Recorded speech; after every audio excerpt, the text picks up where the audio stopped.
when there is no vehicle. When when the vehicle comes onto the road, it is actually reflected back and collected by the detector. And you might have a doubt now, like something, an obstacle falls on it, a stone falls on it. We have an answer for it. This is a stone which has fallen on the optocoupler, which is a sensor. Like, this sensor has a detection range. It detects from 20 centimeters to 150 centimeters. So we can minimize the error of having a stone on the whole sensor. And the placing of the sensors and the concept involved in the whole process will get explained by my friends. Before we actually place the sensor, there are many parameters that has to be considered. Now, it is a relative constraint. Now, in India, the roads which we travel will not be the same dimensions wherever we go. So, depending upon the dimensions, we calculate things and we then place the sensors. Now, sensors are placed by taking a small range and it will be protected from all external disturbances. Now, in the picture, you can see that there are two kinds of sensors being placed. Now, the sensor arrangement is done such a way that the controller can differentiate between the vehicles which are moving straight and the vehicles which are moving right. Now, the left is being free because left is always free. Now, the sensors are logically odd. Now, what do you mean by logically odd? Now, you can see the data is 0.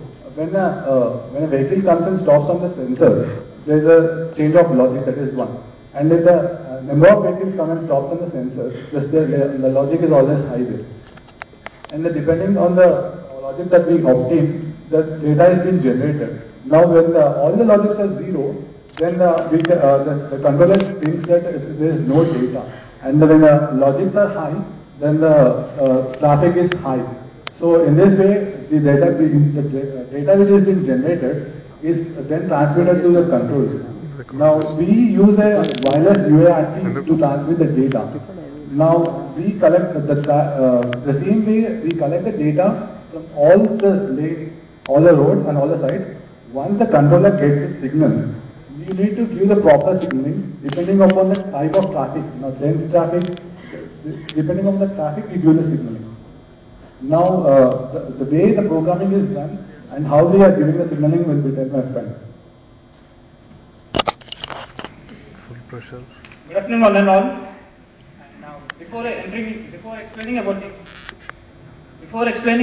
flow chart, I would like to explain some of the key considerations that are being considered while programming.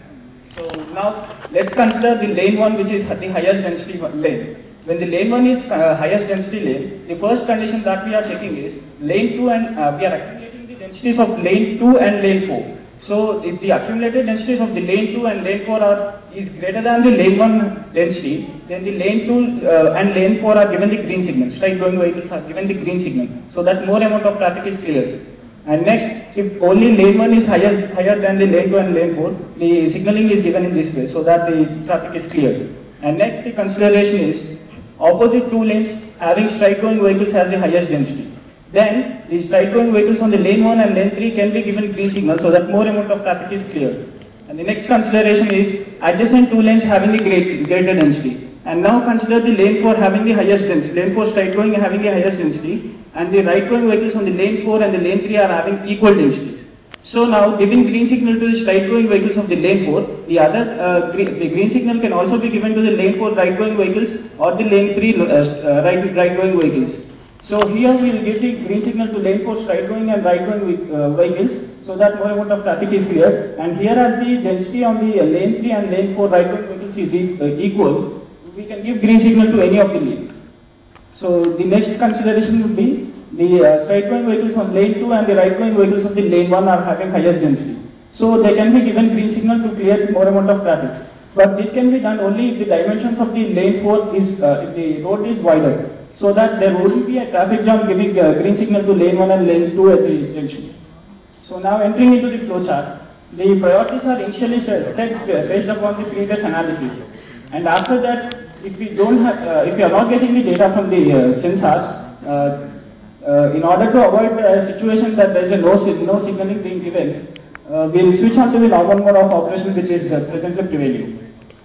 And after we have the data from the lanes, the next process is data mounting. What is data modeling? Data modeling is a process that is done to differentiate between the moving vehicle and a stagnant vehicle, stationary vehicle. When the vehicle is stationary over the sensor, the output of the sensor is always high. So if the output of the sensor is always high, then it's implied that the vehicle is stationary. And if the vehicle is moving over the sensor, the output will oscillate, fluctuate between 1 and 0, high and low. So this way the moving vehicle and the stationary vehicle is differentiated. And after having the data from the lanes, the highest tensor lane is decided. And after that, if the straight going vehicles on the tensor line is given green signal, the condition as I have mentioned previously can be considered like the right going vehicles on the same lane can be given green signal.